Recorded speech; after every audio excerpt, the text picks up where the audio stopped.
The Tragedy of Hamlet, Prince of Denmark, by William Shakespeare, written between the years of 1599 and 1601. The Dramatis Personae. Hamlet, Prince of Denmark. Claudius, King of Denmark, Hamlet's uncle. The ghost of the late king, Hamlet's father, and Claudius's brother. Gertrude, the queen, Hamlet's mother, who is now the wife of Claudius. Polonius, Lord Chamberlain. Laertes, son to Polonius. Ophelia, daughter to Polonius. Horatio, Hamlet's friend. Fortinbras, Prince of Norway. Voltimand and Cornelius, courtiers. Rosencrantz and Guildenstern, also courtiers and Hamlet's friends. Marcellus and Bernardo, officers. Francisco, a soldier. Osric, a courtier. Reynaldo, servant to Polonius. And various other unnamed players, a gentleman who's a courtier, a priest, two clowns who are grave diggers, a captain, English ambassadors, and various lords, ladies, officers, soldiers, sailors, messengers, and attendants. Scene: Castle Elsinore. Act 1, Scene 1. Elsinore, a platform before the castle. Enter Francisco and Bernardo, two sentinels. Bernardo: Who's there? Francisco: Nay, answer me. Stand and unfold yourself. Bernardo: Long live the king. Francisco: Bernardo? Bernardo: He. Francisco: You come most carefully upon your hour. Bernardo: 'Tis now struck 12. Get thee to bed, Francisco. Francisco: For this relief much thanks. 'Tis bitter cold, and I am sick at heart. Bernardo: Have you had quiet guard? Francisco: Not a mouse stirring. Bernardo: Well, good night. If you do meet Horatio and Marcellus, the rivals of my watch, bid them make haste. Enter Horatio and Marcellus. Francisco: I think I hear them. Stand, ho! Who is there? Horatio: Friends to this ground. Marcellus: And liegemen to the Dane. Francisco: Give you good night. Marcellus: Oh, farewell, honest soldier. Who hath relieved you? Francisco: Bernardo has my place. Give you good night. Exit. Marcellus: Hola, Bernardo. Bernardo: Say, what, is Horatio there? Horatio: A piece of him. Bernardo: Welcome, Horatio. Welcome, good Marcellus. Marcellus: What, has this thing appeared again tonight? Bernardo: I have seen nothing. Marcellus: Horatio says 'tis but our fantasy, and will not let belief take hold of him, touching this dreaded sight, twice seen of us.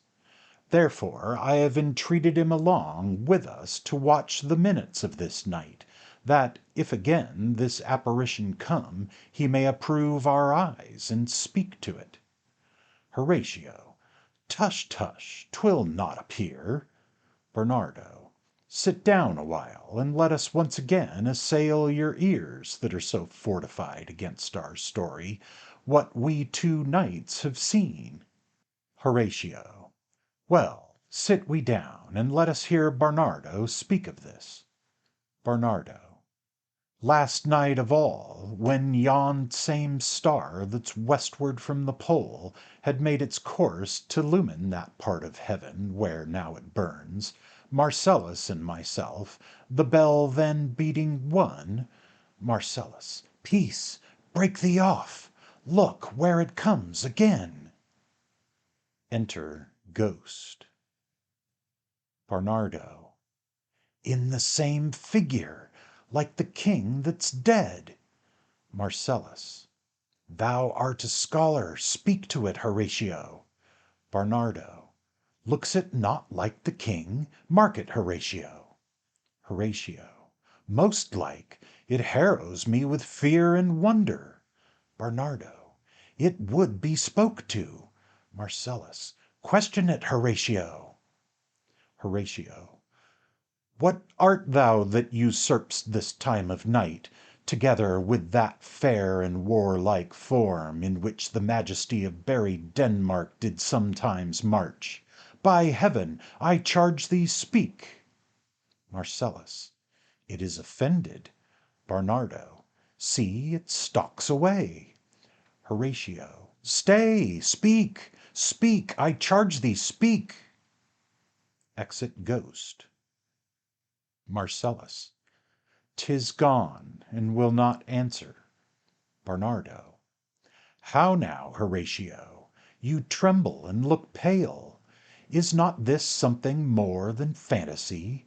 What think you on't? Horatio. Before my God, I might not this believe without the sensible and true avouch of mine own eyes. Marcellus. Is it not like the king? Horatio. As thou art to thyself. Such was the very armour he had on when he the ambitious Norway combated. So frowned he once, when in an angry parley he smote the sledded Polacks on the ice. 'Tis strange. Marcellus. Thus twice before, and jump at this dead hour, with martial stalk hath he gone by our watch. Horatio. In what peculiar thought to work I know not, but in the gross and scope of my opinion this bodes some strange eruption to our state. Marcellus.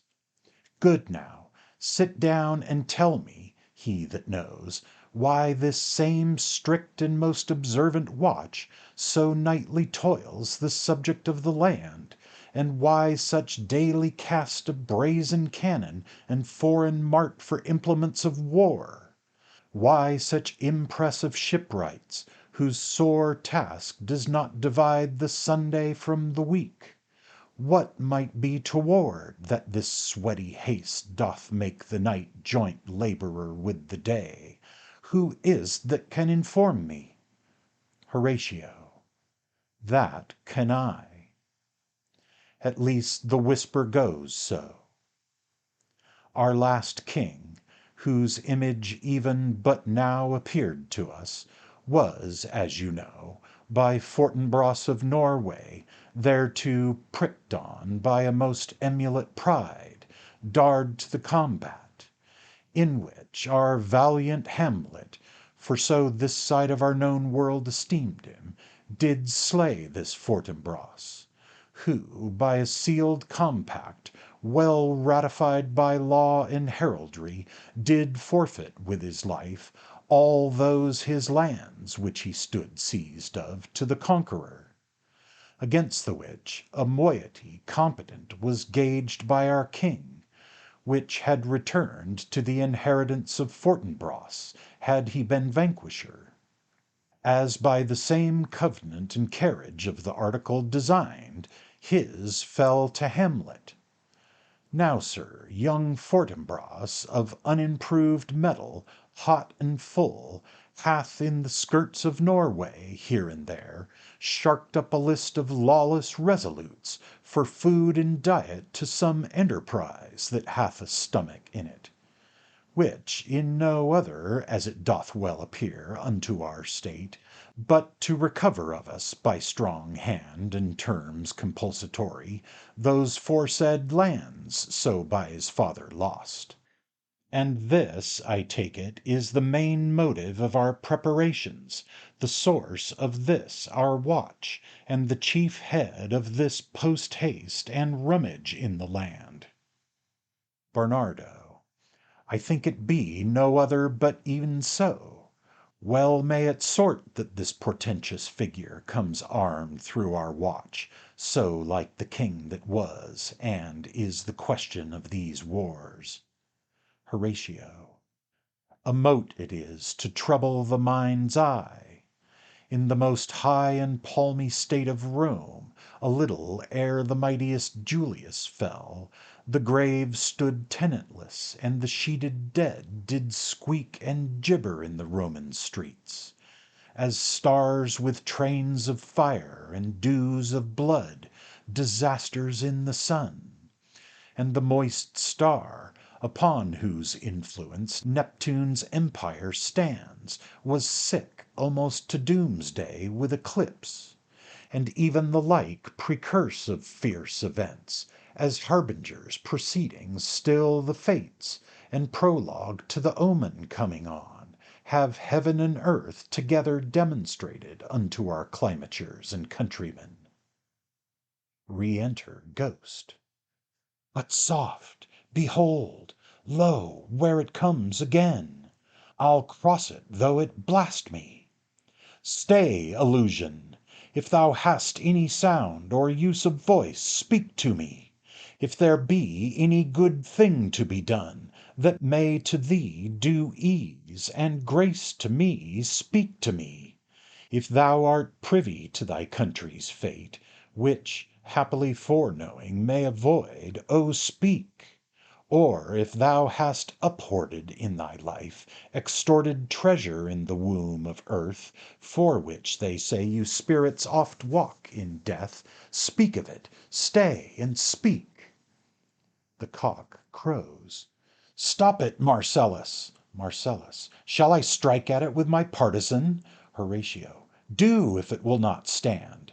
Bernardo. 'Tis here. Horatio. 'Tis here. Exit Ghost. Marcellus. 'Tis gone. We do it wrong, being so majestical, to offer it the show of violence, for it is as the air, invulnerable, and our vain blows malicious mockery. Bernardo. It was about to speak when the cock crew. Horatio. And then it started like a guilty thing upon a fearful summons. I have heard the cock, that it is the trumpet to the morn, doth with his lofty and shrill sounding throat awake the god of day, and at his warning, whether in sea or fire, in earth or air, the extravagant and erring spirit hies to his confine, and of the truth herein this present object made probation. Marcellus. It faded on the crowing of the cock. Some say that ever 'gainst that season comes wherein our Saviour's birth is celebrated, the bird of dawning singeth all night long, and then they say no spirit dare stir abroad, the nights are wholesome, then no planets strike, no fairy takes, nor witch hath power to charm, so hallowed and so gracious is the time. Horatio. So I have heard, and do in part believe it. But look, the morn, in russet mantle clad, walks o'er the dew of yon high eastward hill. Break we our watch up, and by my advice let us impart what we have seen to-night unto young Hamlet, for, upon my life, this spirit, dumb to us, will speak to him. Do you consent we shall acquaint him with it, as needful in our loves, fitting our duty? Marcellus. Let's do it, I pray, and I this morning know where we shall find him most conveniently. Exeunt. Scene 2. Elsinore, a room of state in the castle. Enter Claudius, King of Denmark, Gertrude, the Queen, Hamlet, Polonius, Laertes, Voltimand, Cornelius, lords and attendant. King. Though yet of Hamlet, our dear brother's death, the memory be green, and that it us befitted to bear our hearts in grief, and our whole kingdom to be contracted in one brow of woe. Yet so far hath discretion fought with nature, that we with wisest sorrow think on him, together with remembrance of ourselves. Therefore our sometime sister, now our queen, the imperial jointress to this warlike state, have we, as 'twere with a defeated joy, with one auspicious and one dropping eye, with mirth in funeral and with dirge in marriage, in equal scale weighing delight and dole, taken to wife. Nor have we herein barred your better wisdoms, which have freely gone with this affair along. For all our thanks. Now follows that you know young Fortinbras, holding a weak supposal of our worth, or thinking by our late dear brother's death our state to be disjoint and out of frame, colleagued with this dream of his advantage, he hath not failed to pester us with message, importing the surrender of those lands lost by his father, with all bonds of law, to our most valiant brother. So much for him. Now for ourself and for this time of meeting, this much the business is. We have here writ to Norway, uncle of young Fortinbras, who, impotent and bedrid, scarcely hears of this his nephew's purpose to suppress his further gait herein, in that the levies, the lists, and full proportions are all made out of his subject, and we here dispatch you, good Cornelius, and you, Voltimand, for bearers of this greeting to old Norway, giving to you no further personal power to business with the king, more than the scope of these dilated articles allow.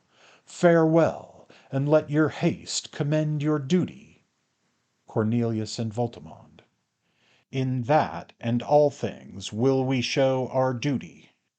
King. We doubt it nothing. Heartily farewell. Exeunt Voltimand and Cornelius. And now, Laertes, what's the news with you? You told us of some suit. What is't, Laertes? You cannot speak of reason to the Dane, and lose your voice.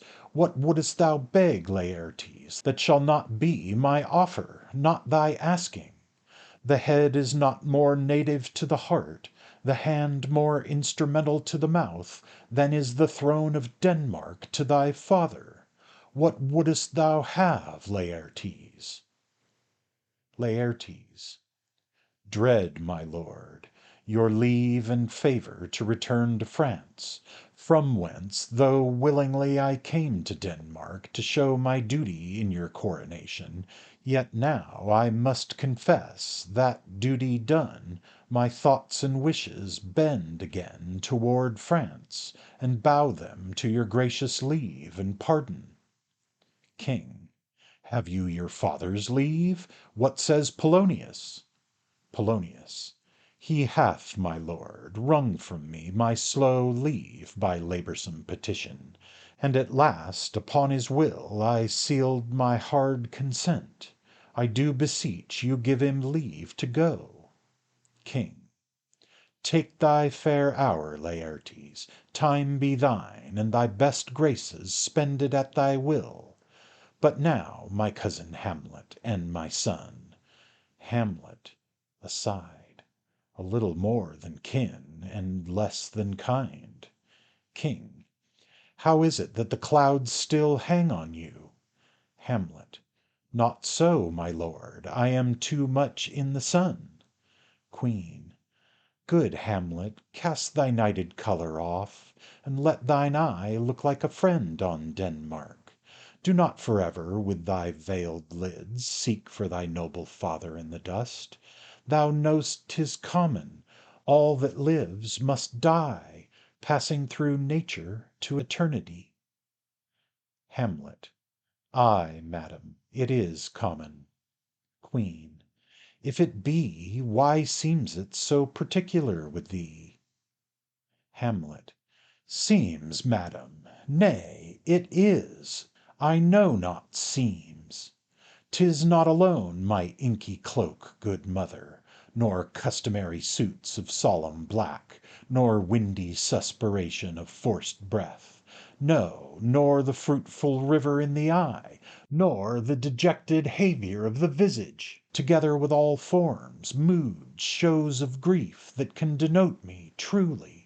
These indeed seem, for they are actions that a man might play, but I have that within which passeth show, these but the trappings and the suits of woe.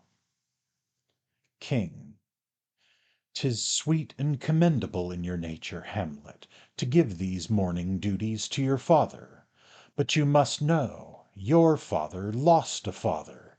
That father lost his, and the survivor bound in filial obligation for some term to do obsequious sorrow. But to persevere in obstinate condolement is a course of impious stubbornness, 'tis unmanly grief. It shows a will most incorrect to heaven, a heart unfortified, a mind impatient, an understanding simple and unschooled. For what we know must be, and is as common as any the most vulgar thing to sense. Why should we in our peevish opposition take it to heart? Fie, 'tis a fault to heaven, a fault against the dead, a fault to nature, to reason most absurd, whose common theme is death of fathers, and who still hath cried from the first course till he that died today, this must be so. We pray you throw to earth this unprevailing woe, and think of us as of a father. For let the world take note, you are the most immediate to our throne, and with no less nobility of love than that which dearest father bears his son, do I impart toward you. For your intent in going back to school in Wittenberg, it is most retrograde to our desire, and we beseech you, bend you to remain here in the cheer and comfort of our eye, our chiefest courtier, cousin, and our son. Queen. Let not thy mother lose her prayers, Hamlet. I pray thee, stay with us, go not to Wittenberg. Hamlet. I shall in all my best obey you, madam. King. Why, 'tis a loving and a fair reply. Be as ourself in Denmark. Madam, come. This gentle and unforced accord of Hamlet sits smiling to my heart, in grace whereof no jocund health that Denmark drinks to-day, but the great cannon to the clouds shall tell, and the kings rouse the heaven shall brew it again, re-speaking earthly thunder. Come away. Exeunt all but Hamlet. Hamlet. Oh, that this too solid flesh would melt, thaw, and resolve itself into a dew! Or that the Everlasting had not fixed his cannon 'gainst self-slaughter! O God! O God! How weary, stale, flat, and unprofitable seem to me all the uses of this world! Fie on it, O fie! 'Tis an unweeded garden that grows to seed. Things rank and gross in nature possess it merely. That it should come to this! But 2 months dead, nay, not so much, not 2. So excellent a king, that was to this, Hyperion to a satyr, so loving to my mother, that he might not beteem the winds of heaven visit her face too roughly.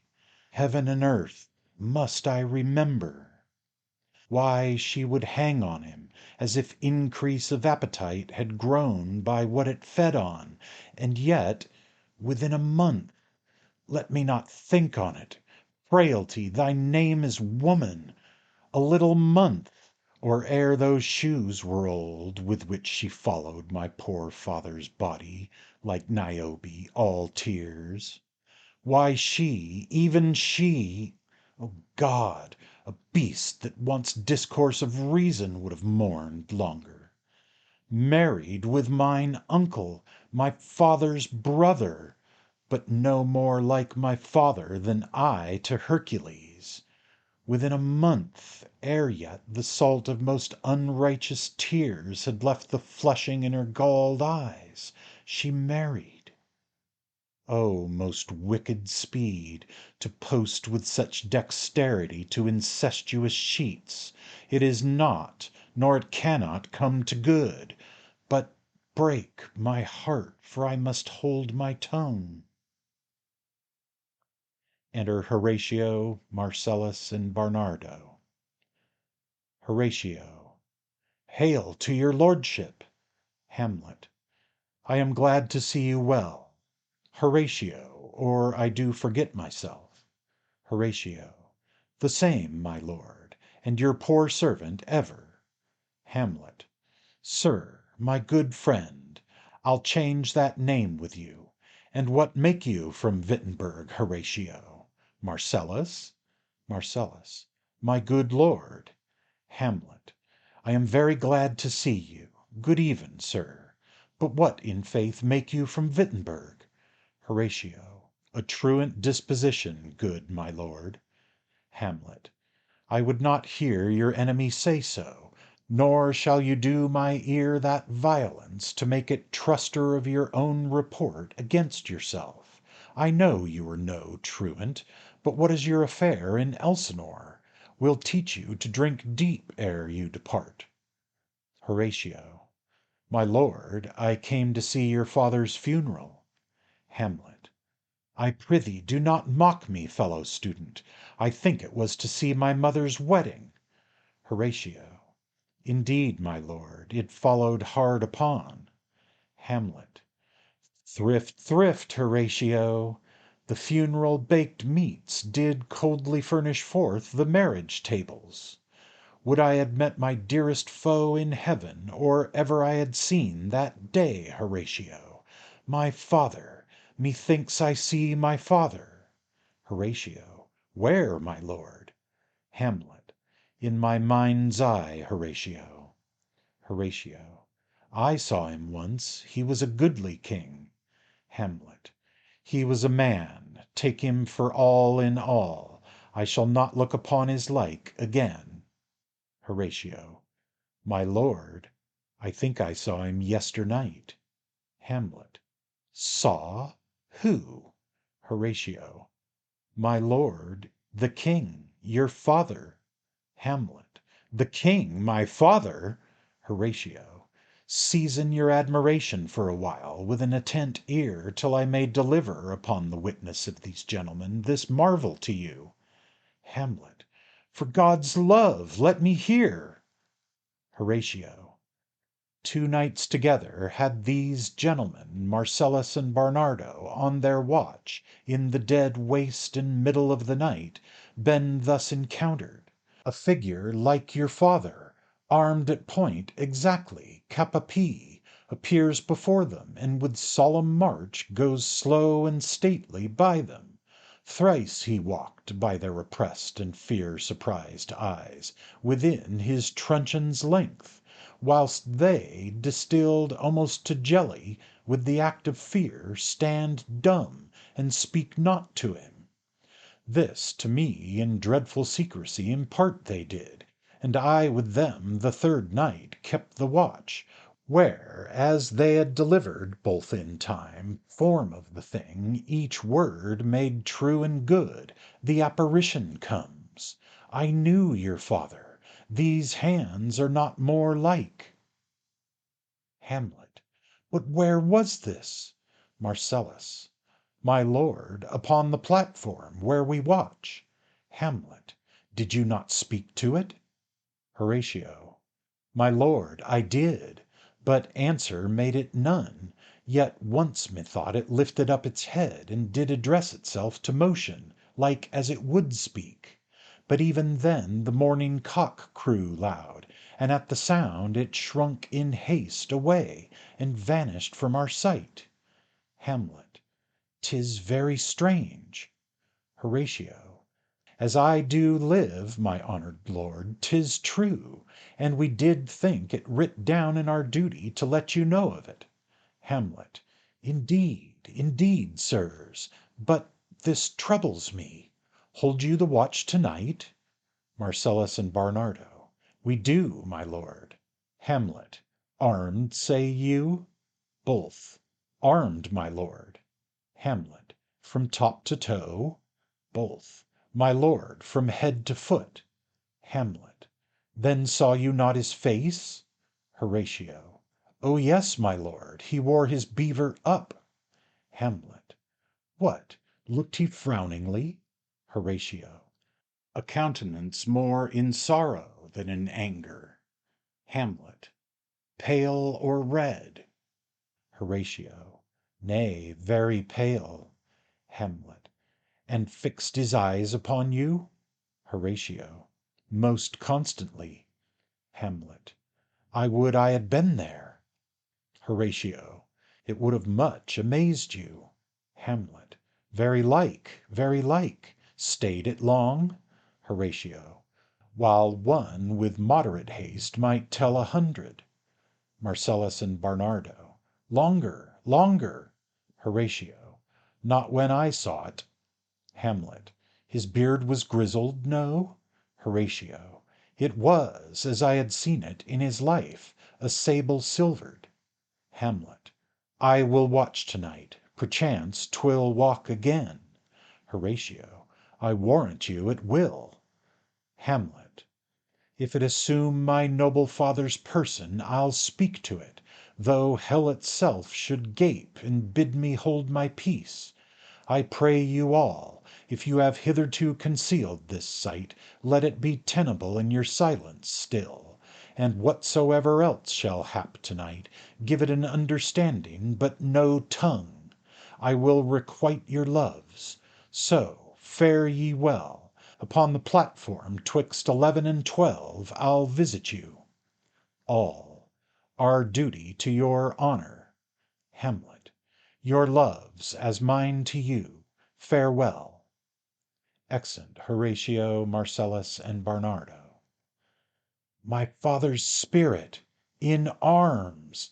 All is not well. I doubt some foul play, would the night were come. Till then sit still, my soul. Foul deeds will rise, though all the earth o'erwhelm them to men's eyes. Exit.